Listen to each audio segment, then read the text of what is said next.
America. Conservative isn't just a word. It's a movement, a way of life, a set of values that emphasizes our right to life, liberty, and the pursuit of happiness. Liberty and freedom have to be more than just words. The Conservative Roundtable discusses the conservative movement at the local, state, and national level. Here's your host, Ralph Larigo, chairman of the Erie County Conservative Party on 1270 The Patriot. Good morning, everyone. Well, we have another great show for you today. We have our two regulars here with me. We have Bob Davis, who was the former Erie County Republican chair and currently the Amherst Republican chair. We have Russ Gugino, who was formerly Jack Kemp's chief of staff and has decades worth of history. Currently, Russ is on my executive board. He's a registered conservative. But with us in studio, we also have Assemblyman Ange Morinello. Now, I've known Ange now for a number of years. He has a great background. He's a veteran of the Vietnam War. He's been an attorney. That was his livelihood. He served in the Nassau County District Attorney's Office. He was the Niagara Falls City Court judge from 2001 to 2015. And then he ran for the Assembly. And so he's been in the New York Assembly since 2016. He's an advocate for his district, an advocate for his people, an advocate for conservatives. And now we have also Rob Ort is going to join us. Rob has a stellar history. He's currently New York State Senator, and he's the minority leader in the Senate. He's got a distinguished military career. He served in the Afghanistan War. He was awarded the Bronze Star. He was awarded the Army Commendation Medal, Afghanistan Campaign Medal, Combat Infantryman's Badge. So he's got a stellar history in terms of serving his country. And then he moved into the political realm to do public service. So Rob, in 2007, was appointed the city treasurer in the city of North Tonawanda. And then in November, he was elected city treasurer, and they also put the city treasurer and the city clerk job together. So he served both from 2007. In 2010, he was elected mayor of North Tonawanda through 2014 when he became a New York State Senator. He's just a great elected official. He's articulate for our values. He knows what conservatism means to the rest of us, and he's an advocate in every sense of the word. So, Rob, thank you for being here. Ange, thank you for being here. Pleasure. So, Rob, let's get into it. You finished the session this year just a little while ago. So tell us, in the end of the session, what kinds of things happened here in New York? What went on? Well, I don't know that we have quite enough time to talk about all of that went on, right? Because there was a lot, as you know, Chairman. First of all, thank you for having me on. To both of your panelists, Bob Davis, who I remember growing up, and he was sort of the Republican chair that I first remember. So are you saying that Bob's an old guy? I heard that. I heard that, Senator. I'm saying that I'm a young guy, right? So, but no, great to be on with Bob, with yourself, of course, with Russ, who I've known for a long time, and my colleague here in Niagara County, Angelo Morinello, who I've really has made my time in public office a lot better working alongside, as I think everyone knows.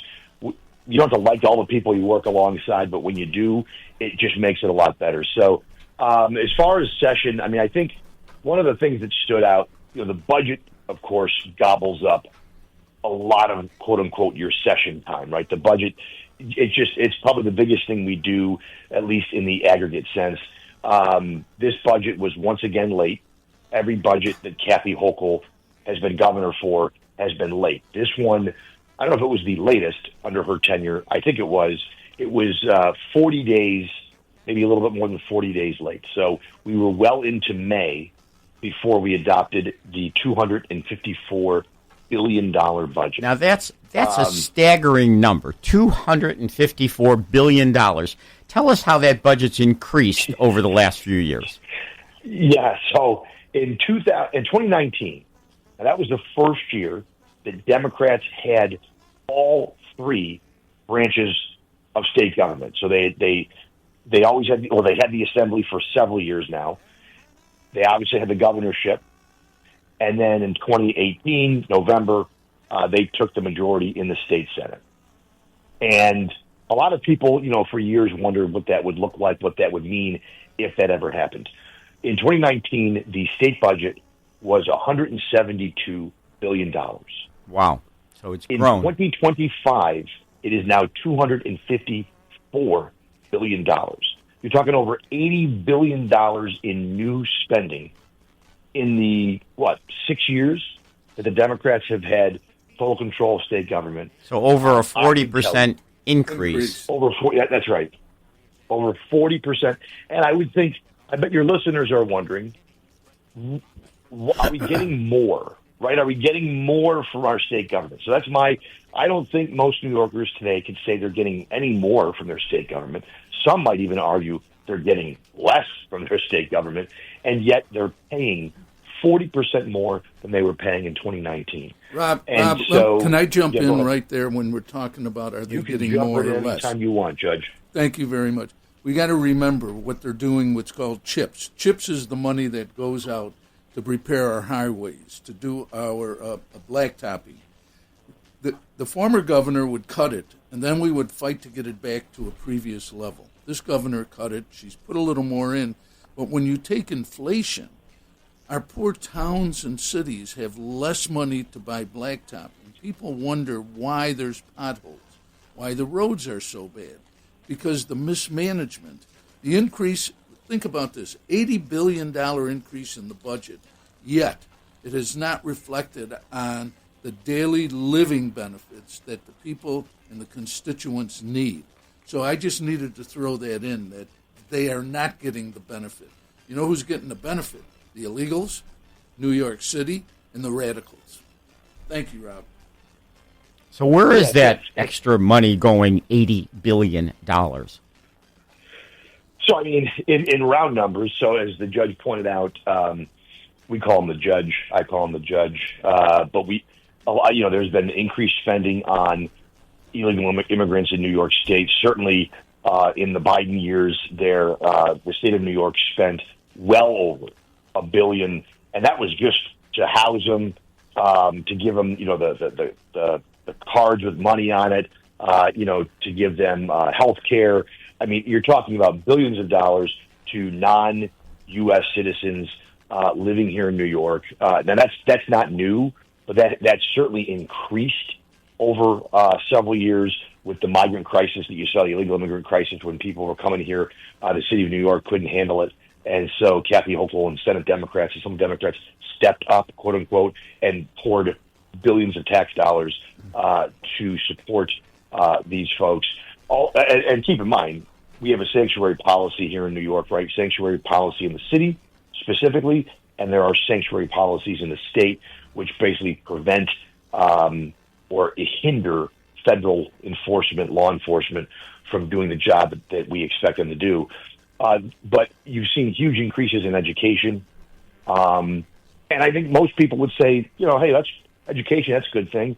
Well, it is a good thing, but we spend more per pupil than any other state in the country. We pour money into our education system, and I just don't always know where the accountability is, right? So you can spend money, that's fine, but are you getting the results? Are we seeing the result? If we're spending more per student than any other state in the country, do we see the result of that? And if we're not, why is that? And what are we doing about that, right? So huge increases in education spending and huge increases in healthcare spending. And a lot of that, again, tied to illegal immigrants, providing healthcare for people, really the antithesis of what the big, beautiful bill did. So the president and Republicans in the House and the Senate, one of the signature pieces of this is they are trying to make sure that the people who get Medicaid are actually intended people who are supposed to get Medicaid. They need to be U.S. citizens, and they need to show that they cannot otherwise work. The state of New York is the opposite. We want to give it to everybody. We don't care if you can work. We don't care if you're a U.S. citizen. There's billions of dollars of fraud. Under Kathy Hochul as governor, Medicaid spending has gone up 62%. Now, she's only been governor for 5 years, right? She hasn't been governor for like 20 years. 62% increase in Medicaid spending. So, all these kinds of things are why, and again, it's Senate Democrats, it's Assembly Democrats, people like Sean Ryan, Democrat people like former Assemblywoman Monica Wallace. I mean, I know a lot of these folks will try to say, well, I'm more of a Western New York Democrat. I'm more moderate. The reality is, if you look at their voting on tax dollars being spent, they're voting on issues that I know we're going to talk about, like assisted suicide.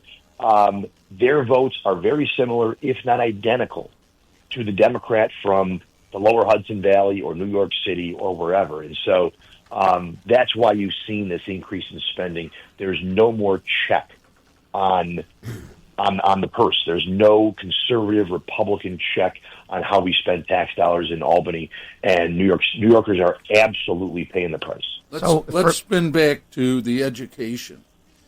The results were not there. The test scores were not showing passing. So instead of beefing up the classes and using the money to educate, they lowered the standards so that they could have higher passing rates, which is absolutely unconscionable. So what they're doing is they're dumbing down our children and our education system, which is just to show results. We have better results because we're putting more money.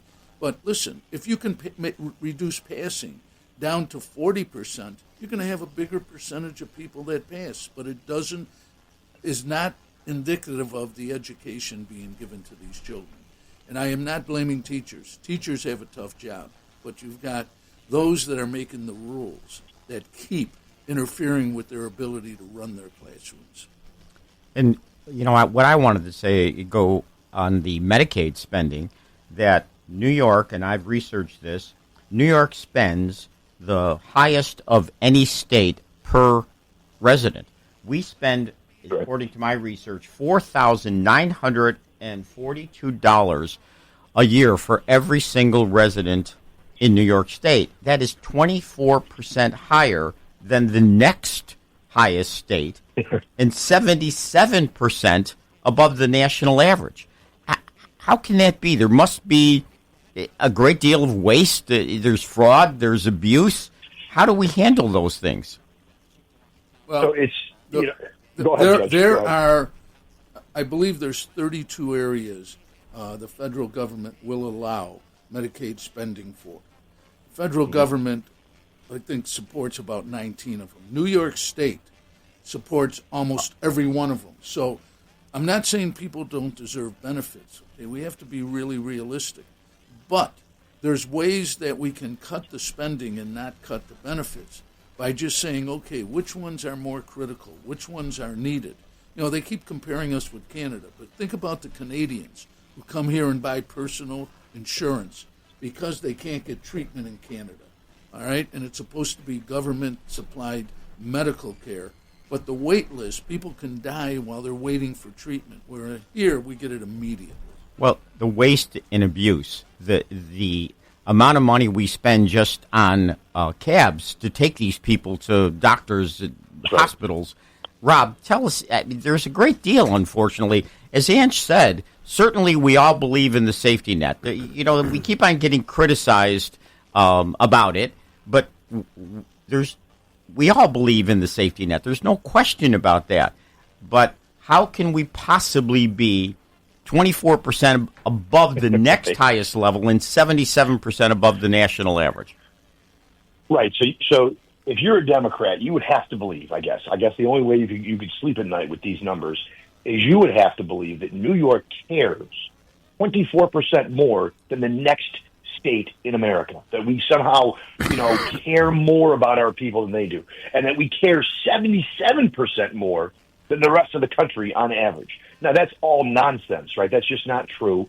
I can tell you in my time in Albany, and this goes to you, the amount of people I meet with. Now, I meet with a lot of folks. The judge meets with a lot of folks, especially during budget time. They're looking for financial support, different programs. But the amount of non-for-profits. And I say this in the sense that there's almost a not-for-profit complex within New York State government. The amount of not-for-profits who are coming in and the amount of money that we spend, and many of these not-for-profits, guess what? They're getting Medicaid dollars. That's how we make every available option for Medicaid. We allow it to all be Medicaidable. So that's sort of an Albany term, which means the not-for-profit, the state, can ding Medicaid for that money. The problem is the amount of, when you do every item, as the judge said, you can't fund all those things in any sort of meaningful or fully way. You're just running up the tab. And that's why you get people that will come to us, like hospitals. You get other healthcare organizations. They'll come and they'll say, we need an increase in the amount of Medicaid reimbursement. And I had this discussion at a meeting. I think the judge was there. It was a delegation meeting. Crystal Peoples-Stokes was there. Pat Burke. A lot of Democrats were there. Myself, Judge. And I said, how can no one be getting enough Medicaid reimbursement, and yet we are spending more than any other state in the country? How can both of those be true? It's obviously incredible. We need to take a few-minute break, so we're going to get back to that spending and get back to energy and a whole lot of others. Okay, everyone. Don't forget, you can feel free to call in. The number here at the Patriot Studio is 716-500-1270. 716-500-1270. Feel free to call in if you have a question for any one of us, for Senator Ort, Assemblyman Ange Mornello, or myself. So, Rob, let's get back to this, this waste and abuse that we have in our New York State government. So that's Medicaid. What about energy and energy and electric mandates that this governor has put on all of our residents? Yeah, it's just, this might be the biggest threat to the future economic vitality of New York, people living here, businesses, of anything we're talking about. Because the reality is the state of New York has spent like a drunken sailor for a very long time, and yet, amazingly, businesses, people have stayed here, people have succeeded here. But what the governor and the Senate and this really is a Democrat. If you want to know what the Democrats in 2025 really would do if they had total control, there's no better example than the energy policy going on in New York State. The CLCPA, which was passed in 2019, the Climate Leadership and Protection Act, created the Climate Action Council, which is a group of unelected, faceless bureaucrats, academics, people mostly appointed by the governor and Senate and Assembly Democrats. And they basically have come up with all these recommendations, which effectively have the force of law, unless the legislature were to override it. And these recommendations, you're seeing them roll out in the All Electric Building Act, right? So at the end of this year, starting in 2026, if you're constructing a building that is 7 stories or less, you cannot have natural gas hookups. So is that no natural gas stove? Nothing. No furnace. That's every single family. That's every single family residence. Every multiple dwelling that's under 7 stories. Nursing homes. That's incredible. So, yeah, right. That is maybe the most landmark piece of this. They've also, there's several other things that they have instituted. As far as emissions, vehicles, as it relates to cars and automotive dealers. But they are moving the state aggressively to an all-electric future, an all-wind, solar, electric future. And one of the things that the utilities now have to do is they know this is coming because it's in law. Some of these dates are in law. So they have to make significant investments into the grid because they don't have the capability they barely have the capability to handle the load as it is today. The base load that exists today is we are already stretched. If they have to take on all the additional customers, whether it be homeowners, whether it be commercial clients, what have you, We do not have the infrastructure. The grid cannot handle that. So they have to spend billions of dollars. Now, of course, those billions of dollars will be passed on to who? To ratepayers. So people in New York State for the next, I believe, several years will see, and it's already happening. The PSC just approved. The PSC, by the way, is comprised of mostly Democrat appointees. They approved significant increases right here in Western New York, National Grid, other places, you're all going to see your bill go up significantly. Not a little bit, significantly. Senator, I heard it's going to be $600 a year. Is that Karen Davis? Yes. It could be up to $600 a year. I saw that statistic as well.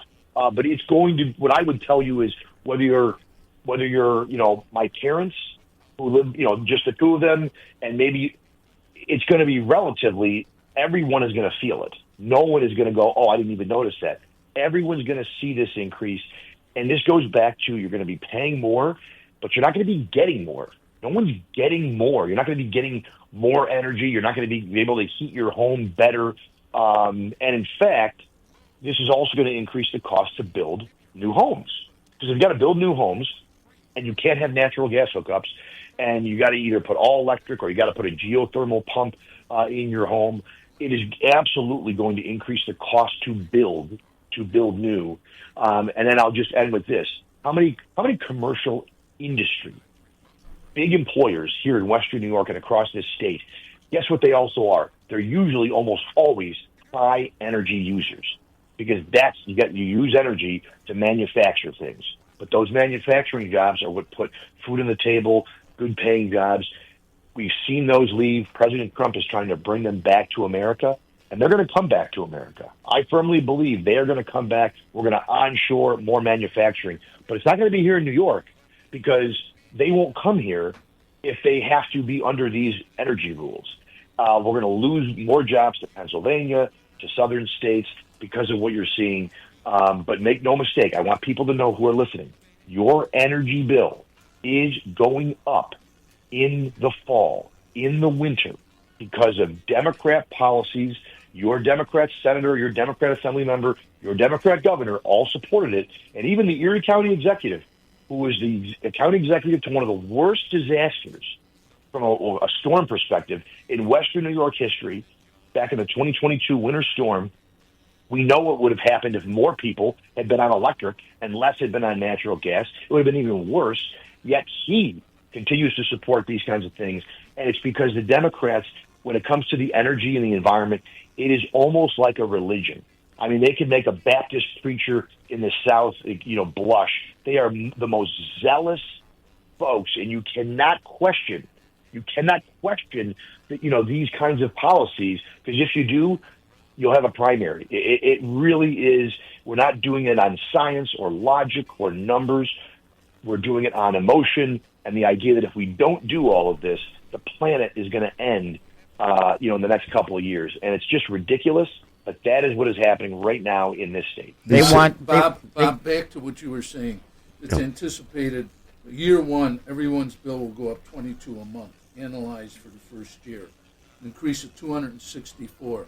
Within 3 years, it will get to $600 a year. It's amazing. So it's going to go up every year. But when I talk to my constituents, and I have the opportunity to present it, and for the last 3 years, I have told people, look at the delivery cost and the hidden fees, not the cost of the energy. The energy cost is a fraction of the bill. It's their build-out transportation. And remember, National Grid produces nothing. They're like a trucking company. They're deliverers. They deliver the power, okay? But because of these mandates in New York, they've got to increase the grid. And so what they're doing is they're masking the cost of that into the billing, blaming the Public Service Commission, blaming everybody in the world, blaming the energy producers.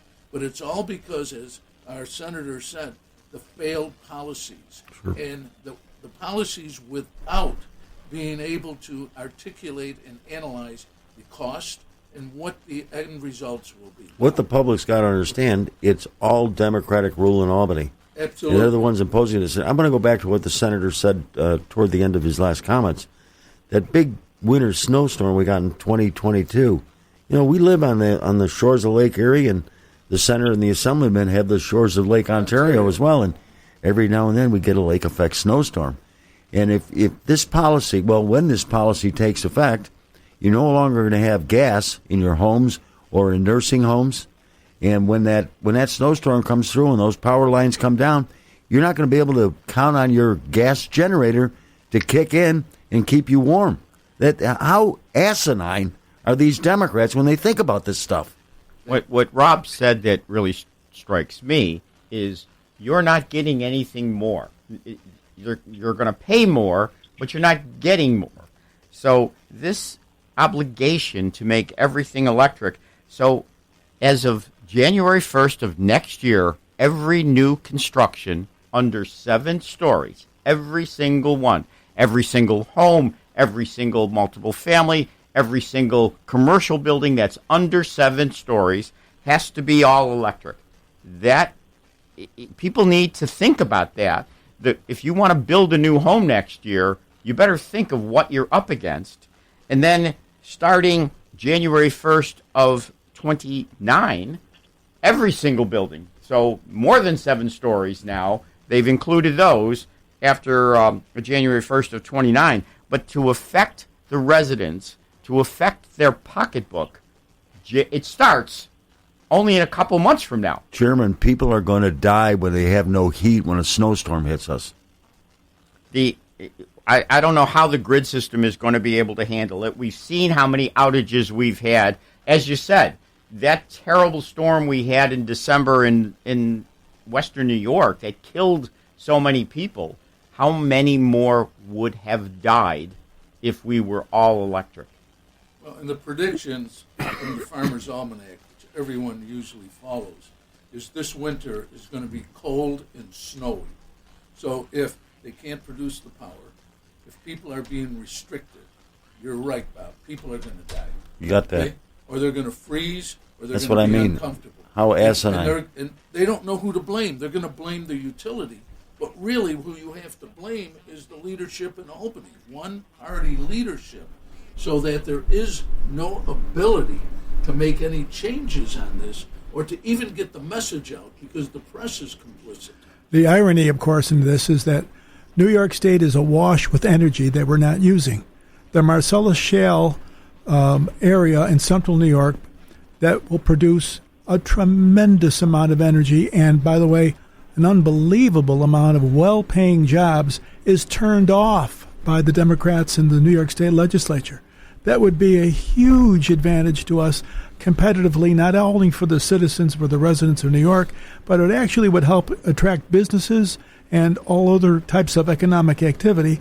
But the Democrats in New York have cut it off and are relying solely on energy by electricity. And Russ, they're not using chemicals.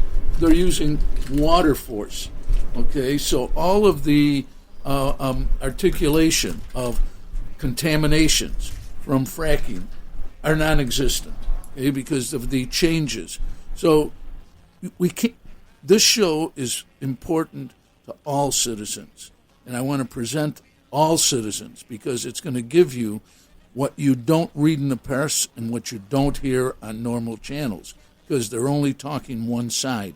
Nobody will give you all the facts that you can then analyze and see what is really happening.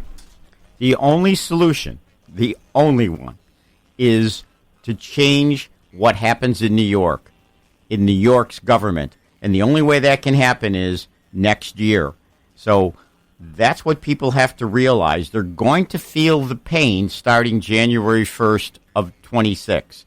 But the only way to change this is you can't have one rule, especially one rule that is done by New York City Democrats who are willing to call themselves socialistic Democrats. It's incredible to me that Democrats are willing to put that name on themselves. I don't see that as Western New Yorkers. I don't see that as upstaters. I don't see that as the great majority of Democrats in this state, yet we're controlled by those individuals. Chairman, there's 4 moderate majority members in the Assembly who are under target by the Democratic Socialists because they are not socialist enough. and they're trying to invade, and they're trying to pack the assembly with more of the socialists out of New York City. There are some great moderates that understand, but they are being pushed out and overwhelmed by the Democratic Socialists. And I say socialist/communist because there is a New York State Communist Party, and they're affiliated, okay, with the Democratic Socialists. And Democrats need to be afraid. They need to be afraid of the affiliation that they have with these people. All right, we're going to take another break, but we're coming back to this very important topic. Welcome back. We do have a caller, so hopefully we're going to be able to put this all together. So, Mark, are you there? Good morning, and thank you for taking my call. You're welcome. Larigos, thank you for always being there to fight the good fight for the citizens. I have a question for the Assemblyman, if I could. Yes. Actually, two questions, if you don't mind. Oh. What is the true status today of the New York State budget?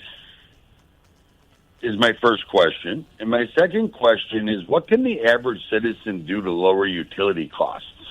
Well, number one, the status of the state budget, if I understand your question, prior to the passage of that budget during negotiations, our state comptroller indicated that it is unsustainable and that we'll be running a deficit. Since the passage, and this is without all of the hyperbole about Washington, he has come out and said over the next, I believe, 3 years, we are going to have a $35.3 billion shortfall. Remember, New York has a spending problem, not a revenue problem. And so they do their budget spending, and then they create ways to get into your pocket for the revenue. And I'm sorry, what was that second question? Oh, what can you do to lower your, well, as our chairman said. Energy costs seem to be quite high. All right. As our chairman said, and I know you've been listening to the show, a lot of those costs are to build out the electric grid because this is what the one-party system in New York control is. As the chairman said, and I'm going to echo our chairman who spoke it, you need to change it at the ballot box next year. Every election is the most important. But if you really want to change it and lower your energy bills, you have to do it at the ballot box. And we have to change the projection and the trajectory that New York State is following. So, other than that, buy blankets, buy sweaters, and shut all of your heat off. That's it. Rob, are you able to hear the caller, Rob, and the answers? Yes, I am. Oh, perfect. So it's working here. Mark, those are great questions. I appreciate you calling in. I appreciate the questions. Rob, let's get back. This energy situation affects every single citizen in the state of New York. So the Democrats are pushing their energy policy. They're pushing away natural gas. They're pushing for us to have all electric throughout the entire state. Do they not realize the grid system isn't capable of that? It certainly isn't going to be capable of that January, a couple months from now. So it's hard. I always am try to be careful about trying to get into the minds of what Democrats in Albany think, because if I ever get to that point, either something terrible has happened to my own brain, or something that has happened to Democrats, I guess. But no, I think the real issue is that we let the people who are drafting energy policy are the environmental groups, right? So you have the far left environmental advocates, people like Judith Enck. She is almost single-handedly, her and like-minded folks like her, they are the ones who are driving energy policy, not environmental policy, but energy policy, because they see the goal. Like, I think it's very important to understand this. I think for a long time, collectively, we thought the goal was to lower emissions, right? If you can, obviously if you could lower emissions, and have a healthier planet, then that would be a good thing. The radical left environmentalists like Judith Enck like people in the state legislature, Zoran Mamdani, who's running for mayor in New York City, Liz Kruger down in New York City, Summer Brook over in Rochester. Their new goal is to put any fossil fuel company, any company like BP or ExxonMobil, Marathon, they want to put those companies out of business.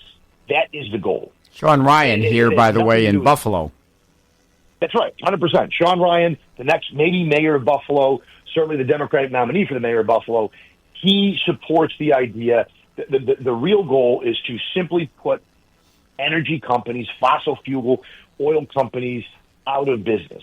And so they want to move everything over to wind, solar, electric. By the way, even when the governor came out with her pivot, and this is important for people who, because energy is it's a very nuanced thing, right? There's a lot of layers. The governor recently was in my district back at the end of June. The assemblyman was there. She made her big announcement that she wants to have a nuclear power in New York. She wants to do a new nuclear site, maybe a modular nuclear reactor in New York. Now somebody might say, well, where's that coming from? Well, that's coming from her recognition, to your point, Chairman. She knows we cannot actually get to the goals that the Democrats have laid out and provide energy, the baseload energy for manufacturing, for industry, and for people to live here safely. We can't. The technology does not exist today. Now, the far left environmentalists don't want to hear that because they're crazy. They're just not. They're not rational actors. The governor understands, and I'm not giving her credit, but she just recognizes an obvious reality that we can't do it off of wind, solar, and electric alone. So she's trying to pivot to nuclear. Now, I support nuclear. It's great. It's sustainable, environmentally friendly. As Russ Gugino said earlier, we've already had nuclear, right? We already have it. It's here. We have the ability. The problem is it's going to take 10 years or more because you got to go through the federal approval process, FERC, all of that. And the other reason it'll take a long time is because the far left Democrats in the state legislature, they're going to fight her on that. They're actually going to fight her on nuclear because they don't want nuclear. They don't want fossil fuels. They literally think we can run the entire state on windmills and solar farms. And as lunacy as that sounds, or as crazy as that sounds, that is what many of them think. And part of the reason they think that is because, again, they're really not thinking. They just are afraid of the Democrat or the progressive advocates groups on the environmental left, that if they break away from this orthodoxy, that we can power the United States solely off of wind and solar, that they're going to have a primary. So they're going to face, headwinds. Listen, on the nuclear, that group that you're talking about, Senator, they keep bringing up Chernobyl. The advancements on nuclear energy and the safeguards that have been put in are light years different than Chernobyl. They now are working on nuclear reactors that a factory can produce 100% of their electrical needs within their own boundaries. So, I'm sorry, Jerry. That's quite all right, except it was Democrats, Cuomo, who aggressively shut down Indian Point. Isn't that the case? Yep. That is 100% the case. Governor Cuomo made sure that the Indian Point, which is a nuclear facility down in the Westchester area, Hudson Valley, which, by the way, you know who they provided power for? The city of New York. That's sort of the irony in this whole thing, is the area of the state that produces the most emissions, the area of the state that uses the most power, the area of the state that, if you wanted to say, is the least environmentally friendly, it's New York City. Because you have 8 million people down there. It sucks up a lot of power, obviously, and yet we're the ones who seem to have to pay the price for these energy policies. Not, you want to put a bunch of wind farms or solar panels in Central Park, be my guest. I think it would be dumb, but be my guest. But why do they have to go up in Niagara or Erie or on our lakes? And yet, to your point, Chairman, it was Governor Cuomo who made sure that Indian Point, because nuclear is bad, nuclear is not safe, and so he got rid of it.